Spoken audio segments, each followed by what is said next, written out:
დაპირებისამებრ გთავაზობთ ინფორმაციას ხშირ და გავრცელებულ დაავადებებზე და მათ სიმპტომებზე. უყურეთ ვიდეო ახსნას, მიიღეთ მეტი ინფორმაცია და თუ ნახავთ, რომ თქვენს გაქვთ მსგავსი სიმპტომები, მოიწერეთ კომენტარები და დასვით კითხვები. ღრმა ვენების თრომბოზი არის მდგომარეობა, როდესაც სისხლის კოლტი, თრომბი, წარმოიქმნება სხეულის ღრმა ვენებში, ყველაზე ხშირად ფეხებში. ეს შეიძლება იყოს სერიოზული მდგომარეობა, რადგან თრომბმა შეიძლება მოწყდეს და სისხლის ნაკადის საშუალებით მიაღწიოს ფილტვებს, რამაც შეიძლება გამოიწვიოს ფილტვის ემბოლია, სიცოცხლისათვის საშიში გართულება. ღრმა ვენების თრომბოზის განვითარების რისკის ფაქტორები მოიცავს. სისხლის შედედების გაზრდა. ზოგიერთ ადამიანს აქვს სისხლის შედედების გაზრდილი ტენდენცია, რაც შეიძლება გამოწვეული იყოს გენეტიკური ფაქტორებით ან სხვადასხვა სამედიცინო მდგომარეობებით.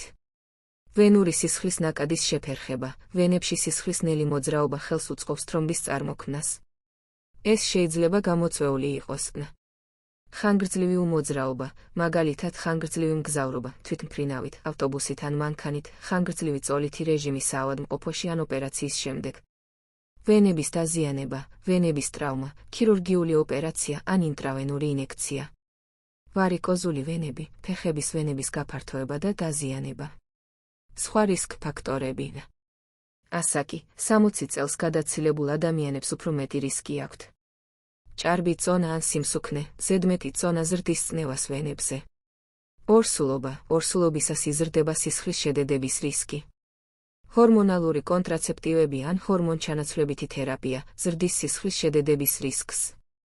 ზოგიერთი დაავადება, კიბო, გულის უკმარისობა, ან თებითი დაავადებები.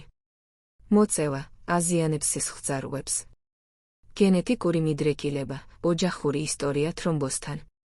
დეჰიდრატაცია, გაუწყლოება, იწვევს სისხლის გასქელებას და თრომბოზის რისკის გაზრდას. ღრმა ვენების თრომბოზის სიმპტომები შეიძლება იყოს მსუბუქი ან საერთოდ არ გამოვლინდეს. სიმპტომები ჩვეულებრივ ვლინდება დაზიანებულ ფეხში და შეიძლება მოიცავდეს. შეშუპება, დაზიანებული ფეხის შეშუპება, ჩვეულებრივ ერთ ფეხში. ტკივილი დაზიანებულ ფეხში, რომელიც შეიძლება იყოს კრუნჩხვითი ან მწვავე.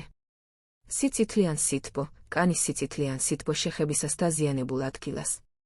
სისხლძარღვების გაფართოება, ზედაპირული ვენების გაფართოება ფეხის კანზე. სიმძიმის შეგრძნება, ფეხში სიმძიმის შეგრძნება. სუნთქვის გაძნელება, თუ განვითარდა ფილტვის ემბოლია, უეცარი სუნთქვის გაძნელება, ტკივილი გულმკერდის არეში, ხველება, თავბრუსხვევას, სწრაფი გულისცემა შეიძლება მიუთითებდეს ფილტვის ემბოლიაზე. ღრმა ვენების თრომბოზის მკურნალობა მიზნად ისახავს თრომბის ზრდის შეჩერებას, მის დაშლას და ფილტვის ემბოლიის პრევენციას. ძირითადი მეთოდები მოიცავს ანტიკოაგულანტები, სისხლის გამათხელებელი მედიკამენტები. ეს პრეპარატები ხელს უშლიან თრომბის წარმოქმნას და არსებულის ზრდას. მათ შორისაა ჰეპარინი, ინექციური ანტიკოაგულანტი, გამოიყენება მკურნალობის დასაწყისში.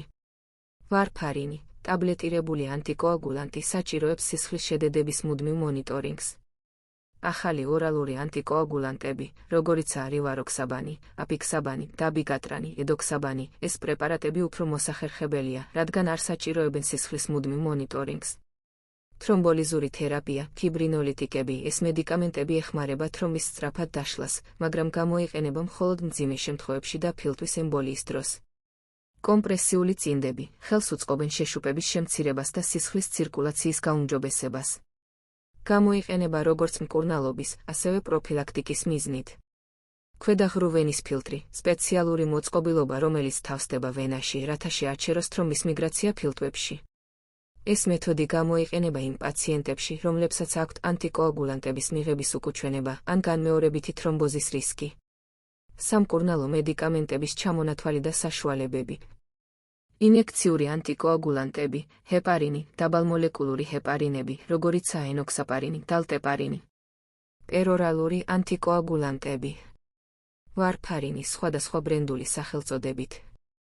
რივაროქსაბანი, აპიქსაბანი, დაბიგატრანი, ედოქსაბანი.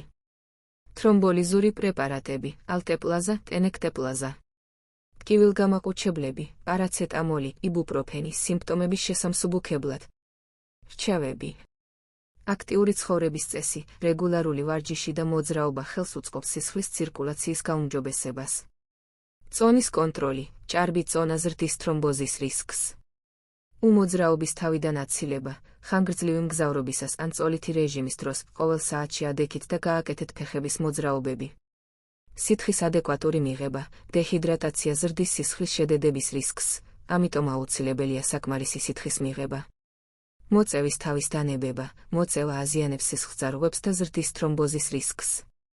ექიმთან რეგულარული კონსულტაციები, რისკ ჯგუფში მყოფი პაციენტებისთვის საჭიროა რეგულარული სამედიცინო შემოწმება. ფეხების ვენების მოვლა, ვარიკოზული ვენების მქონე ადამიანებმა უნდა დაიცვან ექიმის რეკომენდაციები ვენების მოვლასთან დაკავშირებით. ანტიკოაგულანტური თერაპიის სათანადო მართვა, თუ იღებთ ანტიკოაგულანტებს, მიჰყევით ექიმის მითითებებს და რეგულარულად გააკონტროლეთ სისხლის შედედება. მნიშვნელოვანია, რომ ღრმა ვენების თრომბოზი არის სერიოზული დაავადება, რომელიც საჭიროებს დროულ დიაგნოსტიკასა და მკურნალობას. თუ გაქვთ რაიმე ეჭვი, მიმართეთ ექიმს დაუყოვნებლივ. დასვით თქვენი კითხვები ჯანმრთელობის შესახებ კომენტარებში. ასევე მოგწერეთ კომენტარებში, რომელ დაავადების შესახებ გსურთ მოგიმზადოთ ინფორმაცია. არ დაგავიწყდეთ გამოიწერეთ ჩვენი არხი, რათა შეიტყოთ უფრო მეტი სხვადასხვა გავრცელებულ დაავადებაზე და მათი მკურნალობის შესახებ. გისურვებთ ჯანმრთელობას.